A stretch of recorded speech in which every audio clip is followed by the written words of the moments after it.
Sound test.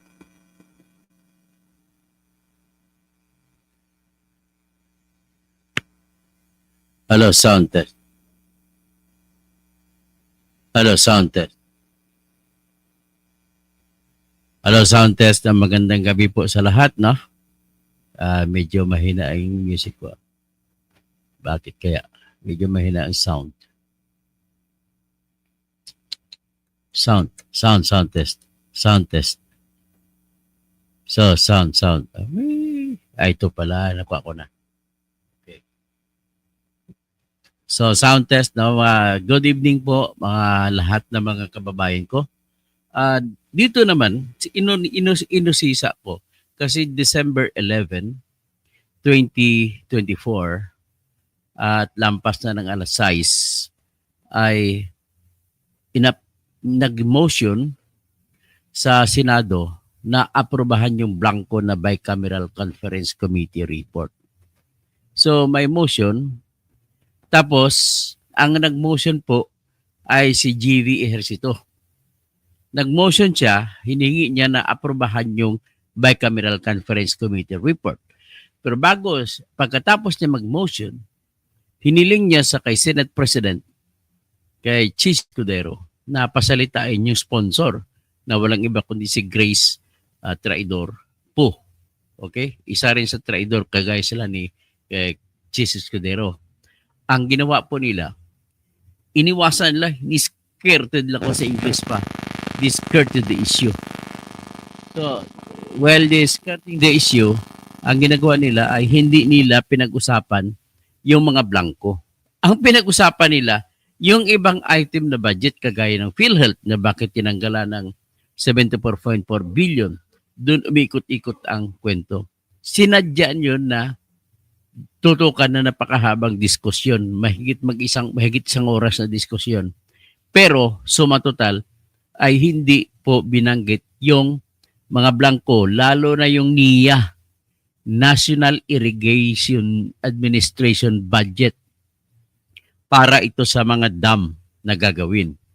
At ang nakalagay po doon, ang hinihingi ng Pangulo ng Pilipinas para sa mga dam, para sa irigasyon, ay 24 billion lamang. At tinaasan ito ginagawang 56 billion. So kung ganun, anong ibig sabihin? Bakit hindi nila diniscuss? So nag-motion, ulitin ko, nag-motion sila noong December 11, at according to Amy, yan po alas 8:20 ng hapon, ng gabi, na kanilang inaprubahan ang Bicameral Conference Committee report na blanco. Okay, ang magpapatunay na blanco yan ay mismo si Amy Marcos. Kasi yung kopya ng Bicameral Conference Committee report na natanggap mula sa House of Representatives, kasi House of Representatives nagmanebra lahat ay pirmado, at yun ang kopya ni Amy na may mga blanco. Ibig sabihin, sa lahat ng mga senador, si Amy lamang po ang nagkumpirma na may mga blanco.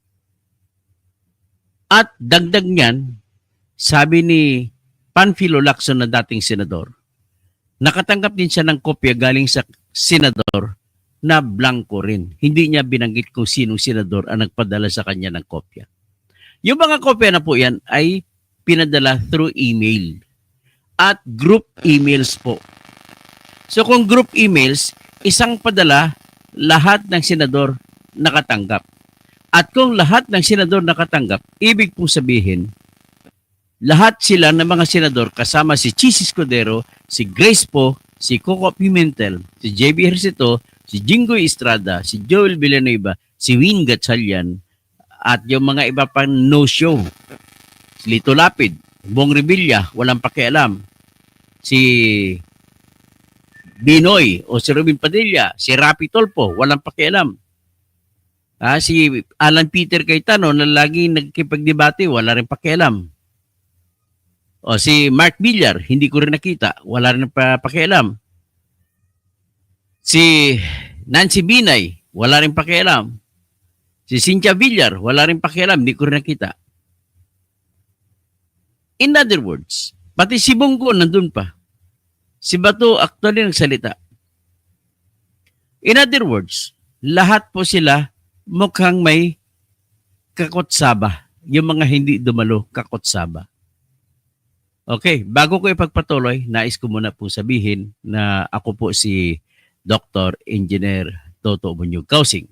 At ang ating pag-usapan ay yung katotohanan lamang na pangyayari at maglalagay ako ng aking opinion. Bayan! Panahon na po na para mag-aklas ang Pilipino. Niloloko na tayo ng harap-harapan. Ang nakita natin sa House of Representatives, pinadala yung mga kopya na tinatawag na Bicameral Conference Committee report na pirmado sa lahat ng mga congressmen sabay-sabay sa isang email at pati mga senador sabay-sabay sa isang email din sila na mga walang laman, may mga blanco ang mga items ng budget para sa Department of Agriculture. Na kung bakit sa lahat ng departamento, bakit agriculture? Isa lang masabi ko dyan. Yan kasi ang paborito ni Bongbong Marcos. Kung matanda ninyo, mahigit isang taon na siyang presidente ay wala siyang tinalaga na secretary ng agriculture. At kung matanong mo kung bakit, yan kasi ay madali po ang import ang kikitain dyan. Mag-import ka lang ng bigas, laki ng kikitain. At iba pang klase mga import. Malaking kitain mo, sibuyas, import. Lahat ng klaseng gulay, import. Diyan po malaking kinikita. At tandaan nyo, napakalaki po ng budget na itinaas ng National Irrigation Administration. Mahigit po 26 plus 9, that is 35 billion pesos ang itinaas na budget para sa irigasyon. Pero tinanggal ang small-scale irrigators at communal irrigators na budget. Doon binuhos. Ang gusto kasi nila, halata mo, sa communal irrigation kasi hindi kikita mga kontraktor. Bakit? Bakit communal? Ano ba yung communal? Para mabigyan ko kayo ng ideya. Isa po yung communal, ibig sabihin, mga farmers mismo nagtulong-tulungan gagawa ng sari-sarili nilang pilapil. At sa gilid ng pilapil, gagawa sila ng kanal kung saan dadaan po ang tubig. Ibig sabihin po, maganda ang tubig sa lugar na yan, kaya hindi na nila kailangan gumawa ng dam. At huhugutin nilang tubig doon sa mataas na bahagi ng ilog at yun, doon sila kukuha, ilulusot nila, i-connect nila yung kanal na ginawa nila. Ang gumawa niyan mga farmers, mga magsasaka din. Papasok ang tubig yung galing sa ilog. At didire-diretso lang yan, tutuloy-tuloy lang yan. Yung mga magsasaka mismo ang magmamantini ng kanilang irigasyon. Kuminsan nga, pinagsimumulan pa ng away yan. Magkaaway dalawang magkakapitbahay na magsasaka. Yung magsasaka na nasa unahan ng pagdaloy ng tubig, sinasara niya ang kanal para hindi mabigyan ng tubig yung kaaway niya. Nangyayari po yan. Itanong nyo kahit sa Luzon nangyayari yan. Kahit sa dyan sa Pangasinan, sa Pampanga, nangyayari yan. Sa Nueva Ecija, nangyayari dyan. Mga away-away kapitbahay. Kaya ayaw nila yung punduhan, yung small-scale communal irrigation projects sapagkat po, ang inasa nila, kaya naman ng mga magsasaka at wala silang kikitain doon kasi walang kontrata-kontrata, walang construction.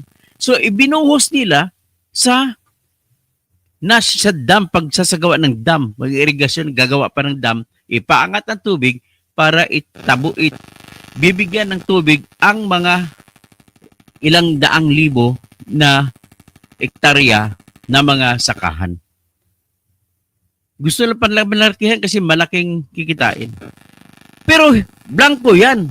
Sa Bicameral Conference Committee na kung saan kumukopya ng buong buo, dapat ang budget na ilalagay sa isang papel, iimprenta at doon pipirma sana si Presidente Marcos ay blanco. At kung bakit nagkalaman, sino naglagay?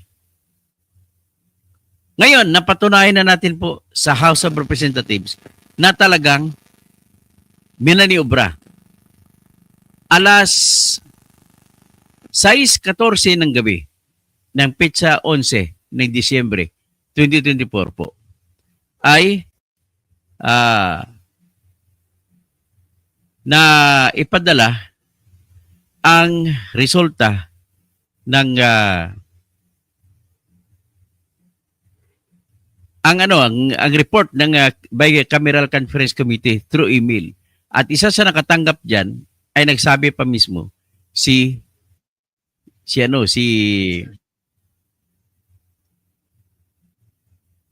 Raul Manuel. Kinumpirma niya na tinanggap niya ay kapareho ng tinanggap niya sa mga natanggap naman ni Congressman Isidro Ungab na may mga blanco. Pero mabilis lang na-aprobahan. Ang nangyari lang, inintroduce, nag-motion, sabi ng Majority Pro Leader, I am in receipt of the House Bill Bicameral Conference Committee report for House Bill for National Budget and I move that this shall be submitted for ratification. Hindi. Kag sinabi ng acting speaker, there is a motion submitting the Bicameral Conference Committee report for ratification. And if there is any objection, say, is there any objection? Tanong niya. Walang nagsalita. Okay, the motion is carried.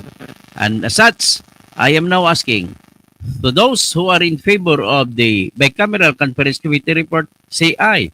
May mga tatlo ako narinig na nabanggit, aye. Tapos, for those who are not in favor, say nay. Walang nagbanggit na nay.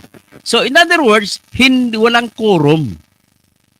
Pangalawa, hindi binigyan ng pagkakataon ng mga congressman na magbasa muna. In other words, ganito yon. Ang eksaktong oras, 11 ng December 11, 2024, dumating po through email ang kopya ng mga bicameral report sa lahat ng congressmen ay alas 6:14 ng gabi. Alas 7 ng gabi, nagpa-buto-buto na sila kung aprobahan o hindi. So, ganun po kabalahura.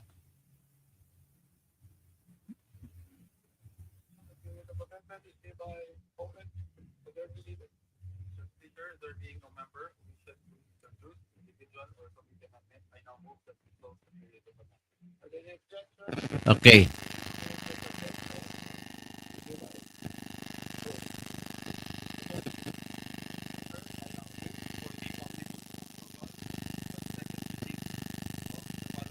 So anyway, pinapakinggan ko lang ang itong inulit ko lang, anyway nabanggit ko naman, ang nangyari po sa House of Representatives ay ganun kabilis.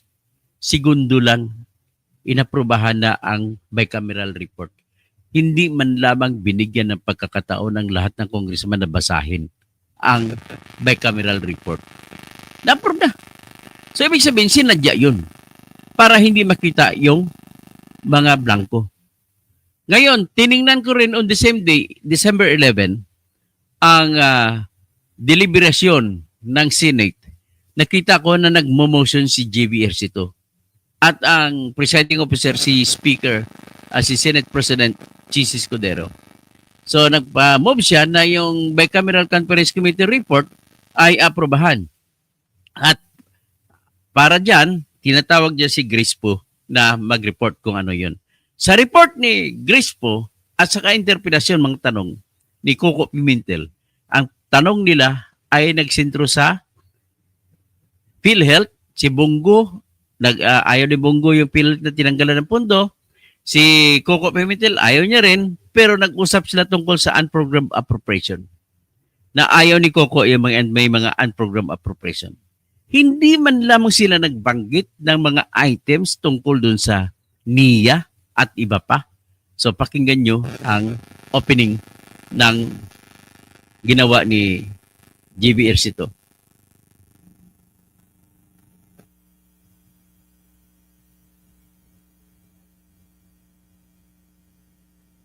Ito na. Dito natin ano ha, 343.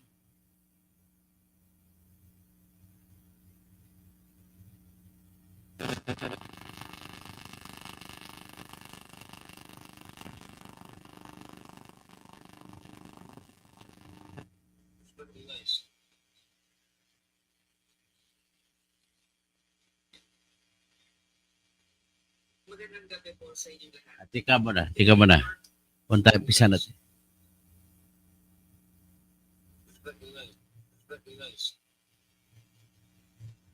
Ayan, pakinggan natin si JBRC to ha.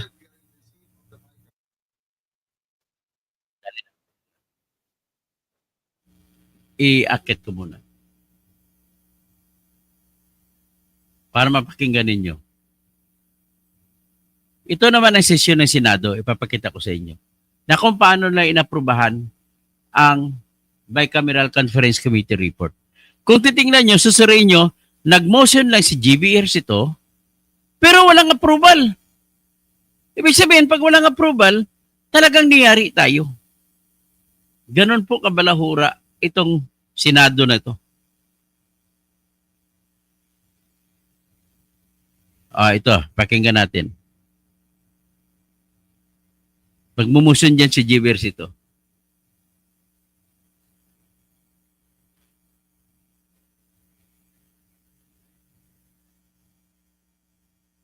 Yan, naintindihan mo, mamaya ipaliwanag ko ano ibig sabihin ng bicameral. Yung Bicameral Conference Committee report, dapat Session is yan resumed. pa rin na. Mr. President, we are in the receipt of the Bicameral Conference Committee report on the disagreed provisions of House Bill number 10800. This is the bill on the General Appropriations Act of 2025. With the permission of the body, may we recognize the chairperson of the Senate panel, Senator Grace Poe, to give us the highlights of the Conference Committee report. Kita mo? Ang motion, wala pang ang motion, wala pang approval. Tapos, tinawag si Grace Poe sa highlights. Napakahaba ng highlights ito, 1 oras mahigit. Kaya hindi ko naman i-advise na i-play ko sa inyo. Siguro i-play ko lang ang Senator Grace pang-umpisa. Poe is recognized. Si Jinggoy pa lang nag-acting speaker, acting Senate President. Magandang gabi po sa inyong lahat. Ito si Today Traidor, marks si Grace Poe. a culmination of weeks of rigorous debates, sleepless nights, and collaborative efforts across both houses of Congress. The 2025 national budget is a testament to our commitment to uplifting the lives of every Filipino. Sa bawat line item, special provision at proyekto, makikita ang layunin nating tugunan ang mga pangunahing pangangailangan ng ating mga kababayan sa abot ng ating makakaya. Allow me to walk you through the key highlights of this budget, one that prioritizes not just growth, but equity and empowerment, given the very tight fiscal space that we have. At the heart of our economic recovery lies our unwavering dedication to creating jobs and stimulating growth. Napakahalaga ng mga pamumuhunan sa infrastruktura, kaya naman gano'n na lamang kalaki ang itinaas ng pondo sa iba't ibang mahalagang ahensya sa ilalim nito. Ang pagkakaroon nito ay nakakapaglikha ng trabaho at nakapagpapadali ng pagbabiyahe sa iba't ibang parte ng Pilipinas para doon sa mga nagtatrabaho at namumuhunan dito. We've also increased the budget of the DICT to expand our digital literacy efforts so that more Filipinos are able to keep up with the ever-changing and evolving technology. We did the same for MMDA for a better traffic MMDA. management that will alleviate congestion and boost productivity in Metro Manila. Para suportahan ang sustainable tourism programs na nagbibigay ng kabuhayan sa iba't ibang komunidad, pinalaki rin natin ang pondo ng Department of Tourism. Tourism na naman. Binigyan natin din dito. natin ng karagdagang pondo Mamaya, ang NEDA wala yung upang Department tiyakin of Agriculture ng ating na mga kung saan maraming proyekto blanco. ay alinsunod sa isang master plan na nakapagbibigay ng trabaho sa milyong-milyong Pilipino. These increases represent a clear multiplier effect. Every peso invested in infrastructure leads to job creation and stimulates local economies, setting the stage for long-term prosperity. We recognize the growing frequency and intensity of natural disasters. Our response is a more robust funding for disaster preparedness and rehabilitation. Halimbawa, ang pagtaas ng pondo ng Department of Agrarian Reform ay nagpapakita ng ating mithiin na suportahan ang ating mga magsasaka, lalo na pagkatapos ng mga sakuna. We also funded the Liwanag at Tubig Assistance Welfare or LITAW program, a groundbreaking initiative to restore electricity and water access for low-income households in times of calamities and natural disasters. Patuloy din ang suporta para sa ating mga social protection programs na nagsisilbing lifeline Social para sa protection. Yung mga ayuda, ibig sabihin social protection ng ayuda, yan paborito nila. Ayuda sa AKAP, ha? Sa AIX, sa MAEP. Sige. Vulnerable nating kababayan. Sinigurado natin na matututukan sa susunod na taon ang pagpapatayo ng mas maraming rural health units, DOH at LGU hospitals at bagong urgent care and ambulatory services. Ayan, nag-justify siya. Patayo ng maraming healthcare services, healthcare centers, para justify lang yung pagtanggal nila ng 74.4 billion na pundo para sa PhilHealth. Bukas centers. We also intensified DOH's capacity to prevent and control communicable diseases, particularly rabies. Through these initiatives, we are sending a clear message. In times of need, the Ano bang clear message mo? Sige, in times of need. government is here to protect and serve its people. Isa sa pinakamahalagang issue ngayon ay ang seguridad ng ating bansa. Kaya naman dinagdagan natin ang budget ng defense sector. Ayan dinagdagan budget defense sector. Mali ata kayo kasi ang budget ng defense sector po ng AFP, 40 billion ang hiningi ng AFP. Tapos ginawa yan ng ginawang 40 billion, ginagawang 50 billion ng Senate. Pagdating sa Bicameral Conference Committee, tinanggalan ng 17 billion, so naging 35. Adi, tinanggalan ng 15 billion, naging 35. Yan ang katotohanan. Pambili sana ng missiles yun. We've increased the funding of the DND to fund critical projects, including the Kalayaan Island Sheltered Port and the Ay. Pag-asa Airport. These are strategic investments that underscore our commitment to asserting our territorial integrity.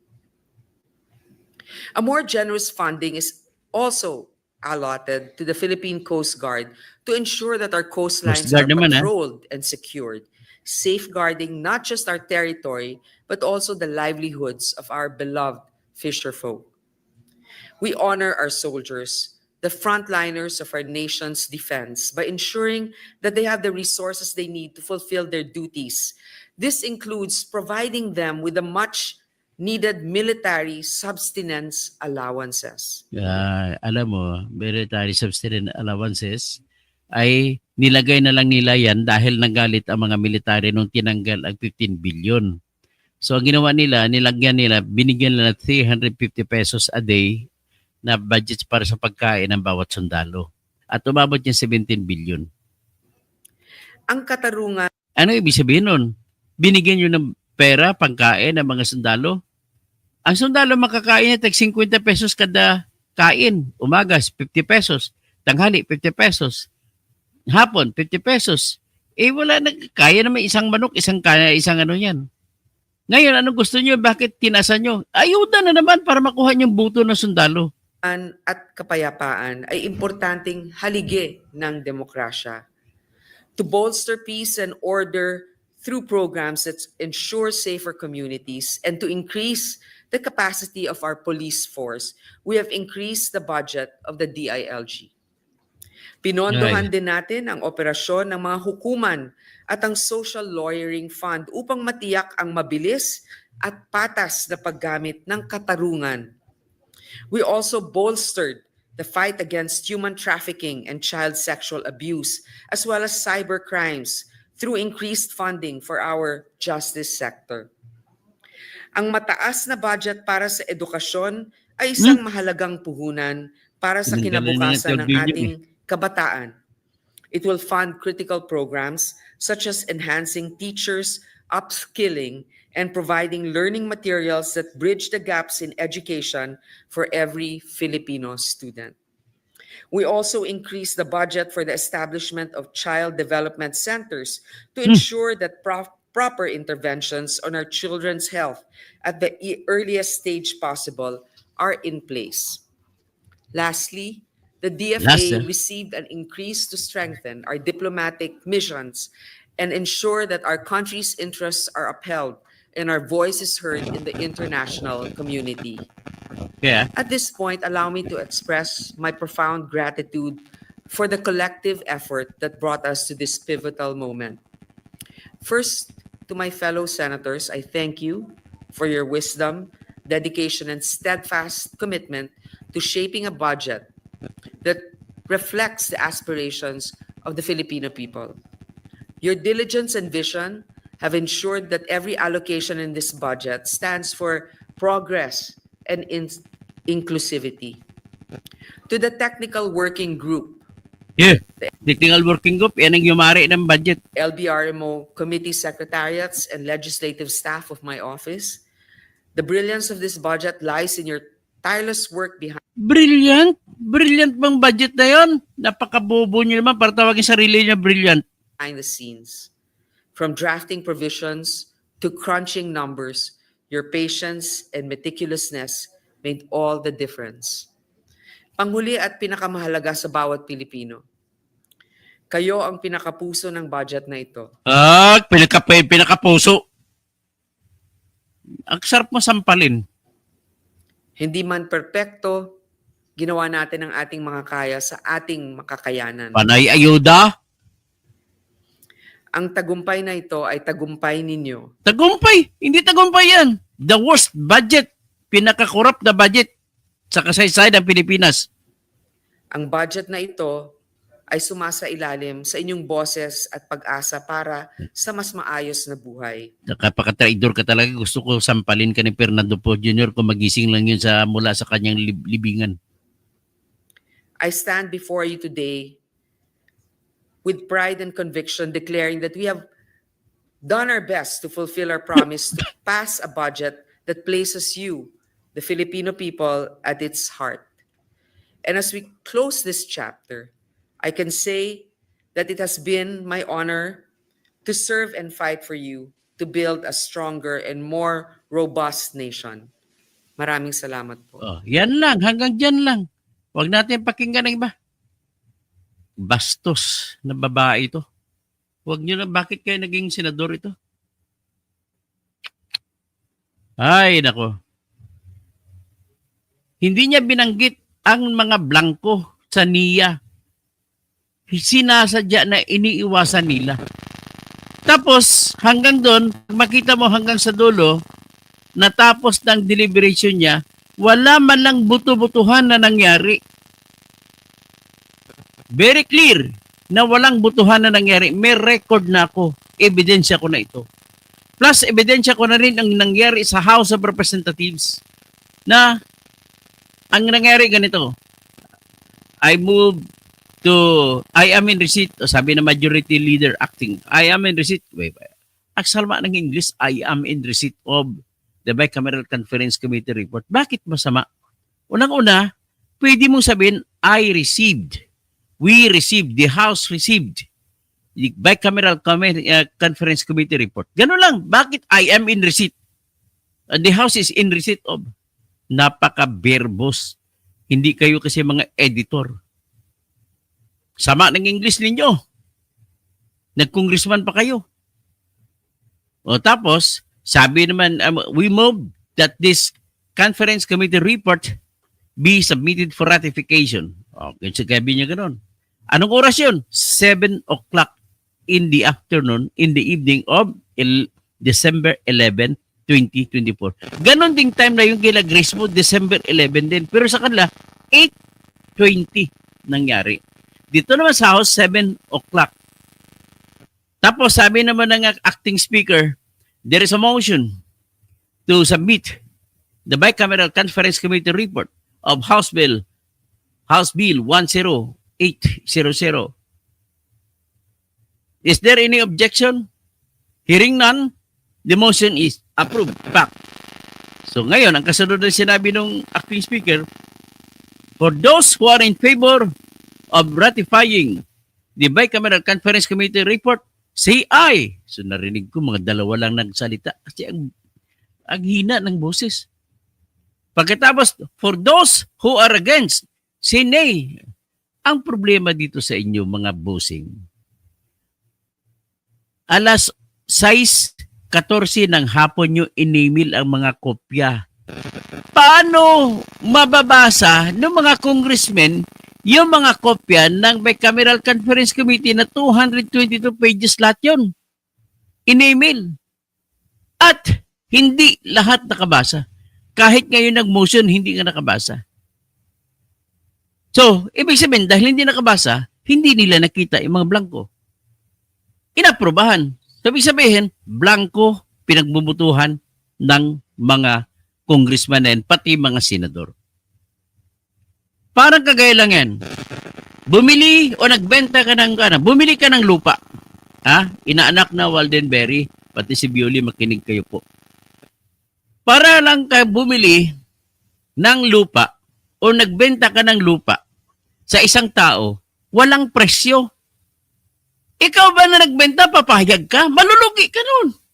Parang ganun na nangyari. Walang presyo na nakalagay. Ibig sabihin, balahura po talaga. Si Atty. Libayan, galit na galit. Ako, galit na rin. Kaya, ladies and gentlemen, dalawa na pong ebidensya ko na matibay na walang nangyaring matalino na pag-aproba. At may pruwiba na may blanco. Anong ibig po sabihin yan? Itong Chis Escudero, nagsalita pa, bubo talaga, ay pasensya na, kupal, ay pasensya na, obob na lang, obob. Akalain mo sabihin pa, at today, walang bicameral conference committee report na nadeklara na null and void.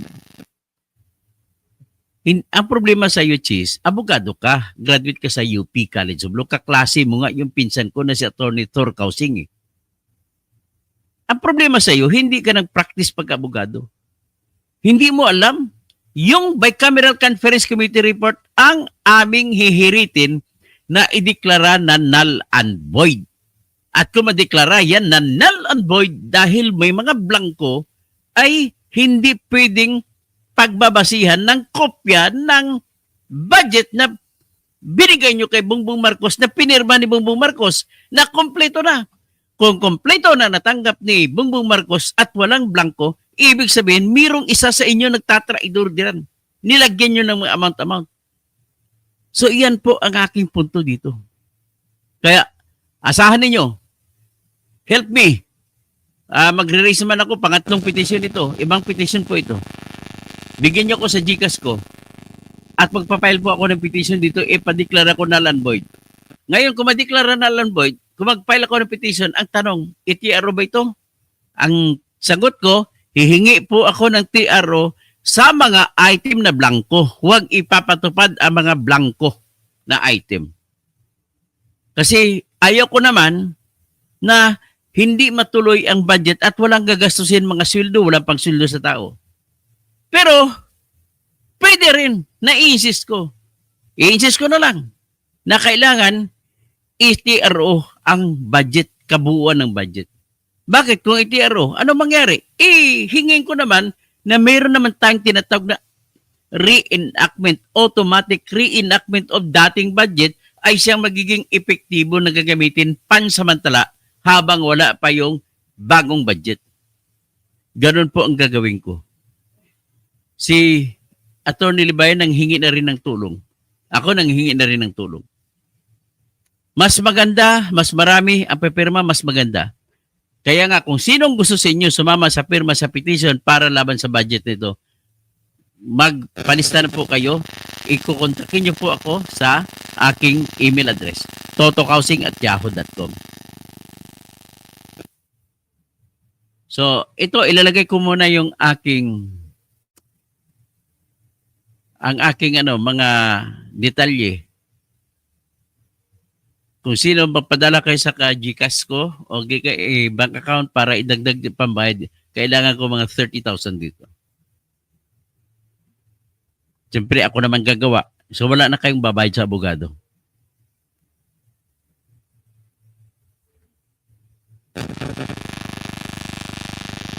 So, ito siya. Dali lang. Ilalagay ko muna yung ano to. Ginagago na tayo nitong gobyerno ni BBM. Lahat ito kumukumpas kay BBM. Kaya naasar man ako kay Sara Duterte, mas malaki ang kanilang perwisyo na ginagawa. Ito po ang aking numero. Napakalaki po ng perwisyo na ginawa nila laban sa Pilipino. Itong grupo nila, si Martin Romualdez, kita mo ngayon tamimi sila. Hindi sila nakapagsasalita. Kasi bistado na. Mismo si Amy Marcos nag-privilege speech na walang laman na blanco. Na natanggap niya 6:14 din PM. At sinabi din niya sa kanyang privilege speech na dismaya sa paano yung naaprubahan 8:20. Wala, hindi naman siya pinatawag na may session. Ngayon, tiningnan ko ang session, may motion na paaprubahan pero walang butuhan na nangyayari. Anong klase ito? So, null and void. Grabe kayo. Niluloko niyang Pilipino. Akala niyo mga bobo, pasalamat kami mga Pilipino, mayroon ng internet ngayon. Mayroon ng Facebook, mayroon ng YouTube. At kaming mga abogado na marunong tumingin ay makapagbigay ng edukasyon sa mga mamamayan. Asar na asar kay isa Atty. Libayan. So ano pang gagawin natin? Di, laban na. Titirahin na natin to. Kasi itong magiging dapat nga, sa sunod na titirahin ko na kayo. Okay, dito na muna, magtawag muna ako. Tatawagan ko si Walden Berry, natawag ko na yung inaanak ko. Si Carl Maxshort. Si Carl Maxshort, si Joseph Adams. Sabi niya, blanco ang bycam na may something basa mga mambabatas. Sobrang napakalaki. Ibig sabihin po, null and void, hindi po pwedeng sasabihin na valido yung inyong budget na pinirma ni Bongbong. Si Astra kasi, kapatid ko, sarili lang nila inisip nila, sabi niya. Walang malasakit sa bayan. Sabi ng Black Spider, yan, live pala, idol, kutoto. Salamat po, Black Spider, napagkamalan kita na kumukontra sa akin, pasensya na po. Chiching, aunt. The bottom line is they're just after the money. Correct, you are. Presperis, mayap, bengi. Horrorable. Ang tawag sa kanila, horrorable, hindi horrorable. Horrorable, Congressman and Sinatong. Oh, mapakinggan nyo. Horrorable, Sinatong. Chis Escudero. Sinatong Grace Po. Sinatong Jingo Estrada. Sinatong GB Ejercito. Ay, nako.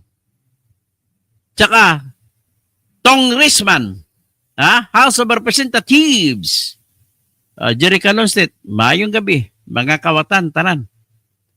PEC 0925. Good evening, attorney. PEC 0925. Moms, the word is an old Middle English saying my grandma used to say, which means silent as long as everybody's happy. Sabi ni Indreli, gusto ko happy kayo. Ay, nako. Happy all. Ang ginagawa nila. Sana all ang ginagawa nila. Didi sa Kodet. Mayong gabi. At turn Dr. Toto Kausing. Bugs Adam. Mayong gabi dira sa Marbel, Coronadal. Good evening, sir. Halatang sinadya ang Bicameral Conference Committee report nito. Bilisan nga ang mga tanong para di na maagad mapansin. Sige, padalang kita mamaya ng allowance mo dahil sa sinabi mo yan. Fernando Rafael Fernandez Cuervo, hindi bagay si Jingo Ejercito mag-president ng Kongreso. Si Papa Doms Ligario, matuguban ang pangangailangan, matugunan ang pangangailangan ng bulsa ng mga buhayang senadores, sinatong. Okay. Norberto David, traidor sa bayan si Rosemary Bulsa lang nilalagyan ng pera ang bulsa si Rosemary Sonora. Di ba yung kapatid ni Kwan yun? Kapatid ni Susan Roses na ang kwento dyan, hindi ko man confirm ito. Si Rosemary Sonora na kapatid ni si Susan Roses ay napabuntis ni Ferdinand Marcos Sr. Kasi manyak nung tatay ni Bongbong eh. Napabuntis niya. Tapos pinanganak, disgrasyada. At ang bata ay nilagay sa pintuan ng Haro, Iloilo City. Yun si Grace po. Ang tatay niya si Ferdinand Marcos. Kwento lang yun pero parang kino-confirm naman ng iba. So, half-brother niya si Bongbong, half-sister ni si Amy. Norberto David, traidor sa bayan, si Rosemary, Joey Castillo, pasama na si Grace po, trapo na rin siya. Fernando Rafael Fernandez Cuervo, good evening, kababayan. Domingo Ligario, education ang matatag na foundation ng nation natin. Hindi yung infrastructure at panay ayuda sila eh. So, Candido Silva Espinili Jr., dapat wag nang iboto ang may mga kaso. O yun, si Bong Revilla, wag nyo na iboto yan. Si Lito Lapid, may kaso yan sa Sandigan Bayan. Iko-convict na yan later on. Ang kanyang akusasyon sa kanya, ninakaw niya ang fertilizer fund na 5 million. Ganun po ang kaso ni Lito Lapid. Nakalusot na sana yan na technical nila kasi daw ay matagal na ang kaso, hindi pa na nagkaroon ng hearing, pero binalik na Supreme Court. Kaya problemado siya. So, Liz, lilikha, hindi nga ninyo ma-explain.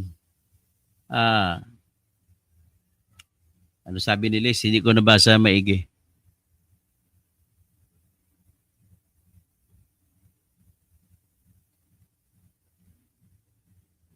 Dali lang balikan ko yung sinabi ni Liz.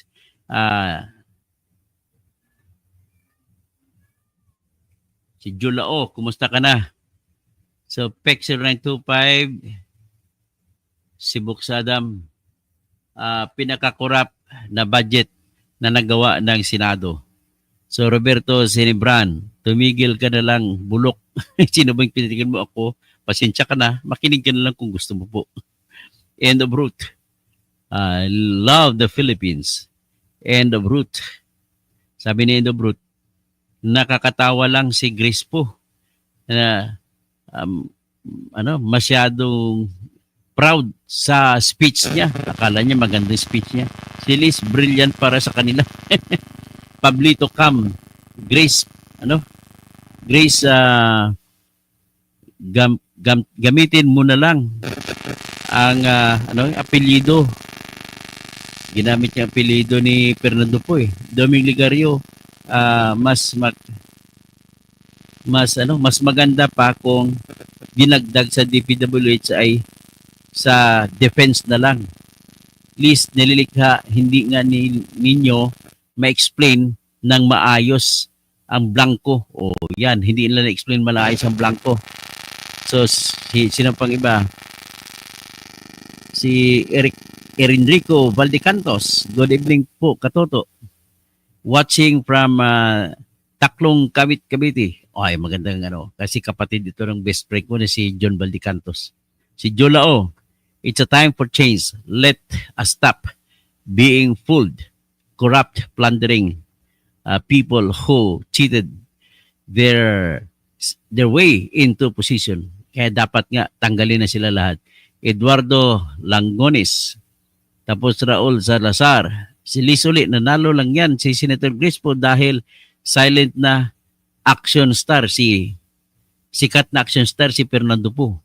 Si Jape Arante Peñalosa, Roberto Sinigbram, Raul Salazar, Pastor Rodi Rabi, reenactment budget na lang, the best, di ba? Okay. So gising sa akin naman ito, yung bad niyang nagsusulisit ako ng dagdag na pundo para sa ipapile competition para ipanalify itong budget na ito. Nakakaasar. Aris Aquino, with due respect, the BICAM report is not a law, therefore it cannot be declared null and void. Mali ka, Aris. You declared it's null and void being the basis. I'm not asking for the declaration of law as it is. If you are a lawyer, you are wrong there. We must first declare the nullity of bicameral Camerons Committee before asking for the declaration of the General Appropriations Act. That is the procedure. Okay, pasensya ka na. Pasensya ka na, medyo na kuwan ako. So kaya hindi po ako agree sa ginagawa na sinasabi ni Jesus Cudero na it's not a law, it cannot be declared null and void. All acts, not only a law, can be declared null and void. Ubobs talaga to si Jesus Cudero. Galit kaya sa mga senador, galit kayo sa mga senador na ito. Pero ang ang milyong Pilipino masaya ba sa senador na ito? Hindi po sila masaya. Pasensya na po. Hindi ko naniniwala masaya. God bless us all. Raul Salazar, Candido Silva Espinili Jr., sinasamantala nila ang pagkakataon. Raul Salazar, Christopher Talabucon, Nepsi, maayong gabi katoto. Bunyog Engineer, Enrique Valero, Rudy Rabi, Roberto Sinitgram. Dapat parehala lang sila i-impeach President. So, Camotes News, Tommy, Rudy Rabi, Lomi Soksik, Raul Salazar, Alexander Bacuetes, sino pa? Si Putin, Alexander Bacuetes, si Rocket sa Cebu, maayong gabi sa Tanang Cebu, Ricardo Aranja, si Putin. Ganito po para lang ko dyan. Mali po ang opinion ni Jesus Cudero na hindi pwede madeklara null and void ang Bicameral Conference Committee report. Madeklara yung null and void. Null and void siya in the sense that I need the declaration of nullity of that document because it is the basis of the General Appropriations Act. Okay? So, it follows, therefore, after declaring the nullity of Bicameral Conference Committee report, that will result in the nullity of the General Appropriations Act. Okay? Ganun na po kasimple. Sa haba ng practice ko, hindi mo pwede sabihin na hindi mo ideklara na null and void ang pinanggalingan.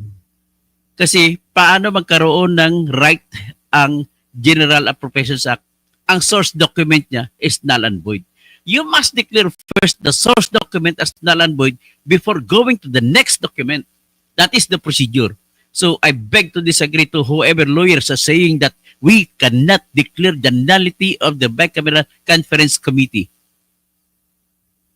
Because of your argument that it is not a law, it is not only a law because it is a result of not only for grave abuse of discretion, but acting beyond and out of jurisdiction. And it shall become now the basis of the law to be declared as null and void. Yung law dyan ay yung General Appropriations Act. So, yan na po ang aking masasabi. At ano man ang purpose, ganun pa rin ang purpose. Ganun pa rin ang achievement. Whenever it turned out that I'm wrong, it cannot be. Still, the result is the same. Nullity pa rin ng General Appropriations Act.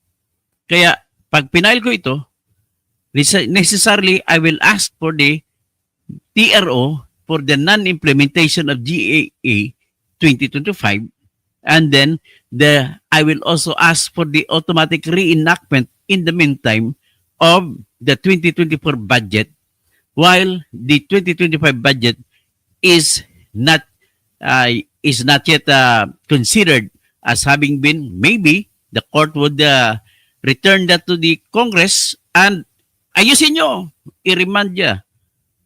Kasi pwede ko ako tanongin nyo, ang theory ko dyan, it can be remanded. The action of endorsing the enrolled bill is never considered as an enrolled bill. Why? Because the basis is null and void. So there is no such right that can be taken from the Bicameral Conference Committee report to give that authority to the General Appropriations Enrolled Bill as an enrolled bill. So it is also null and void as such. And because it does not become final, because it is null and void, then it can be returned to the Congress. And I will ask the Supreme Court to direct them to reconvene again. Ganun lang po hingin ko para madali. Ganun lang po kasimple. Tinidisclose ko na ang strategy ko rito. And I do believe, kahit ko kontra pang OSG dyan, hindi sila mananalo dyan. Ganun lang po kasimple. Kita mo, napakasimple lang ng aking argument. Hindi na mahaba niyan. Maigsi lang po petition na gagawin ko dyan. Mahaba na yung 10 or 15 pages. And all the documents, i-request ko, kung hindi man lang request, total considered as judicial notices na naman yan. Mata-download ko lang naman. Ganun lang po. If there are lawyers, I know there are lawyers who are listening to me now. Ganito lang po ang aking diskarte. Ulitin ko, I don't need to hide this. Kahit ano kasi, nagagawin nila ay hindi naman sila makaisip pa kung ano pang problema. Kasi talagang problema to ng bayan. What I will do is, I will ask the Supreme Court to declare the Bicameral Conference Committee report as null and void, as well as the resulting law, the General Appropriations Bill and the General Appropriations Act that was signed by the President as also null and void. So tatlong document ay null and void mo. Pagtapos mag-declare null and void yan, I will ask the Supreme Court to reenact first the 2024 budget.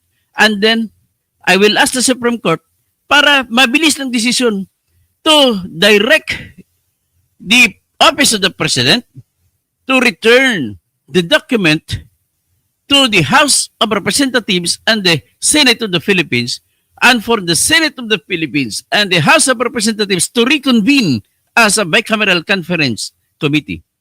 And with there, ikikure nila ang defect na ginawa nila. Bahala na sila kung imamanggil nila, pero at least walang blanco. Yan lang pong aking taktika dyan. So whoever says otherwise, maybe siguro bigay kayo ng opinion nyo para mabibigay natin, mapa-enrich natin kung anong taktika na gagawin natin. I intend to file this next week. Ganun lang kasimple, kasabay ng sa Martes, isasampa na namin yung Martes sa Merkules, ang kay Erwin Tulfo na disqualification. Tapos magpapile ako, maybe Tuesday, magpapile pa ako ng laban sa may iba pang, yung hingiin ko sa Supreme Court na i-declare null and void ang batas na Section 29, Republic Act 8436. Na kung saan bawal po at conflict of interest po ang batas na yan mag-create ng conflict of interest sa COMELEC. Kasi ang COMELEC nagpapatakbo ng eleksyon, tapos COMELEC din ang magpapa-random manual audit. Mali yun, dapat ibang entity. So iyan po hingin ko. So 3 petition na ka-line up. Okay, maraming salamat po sa lahat.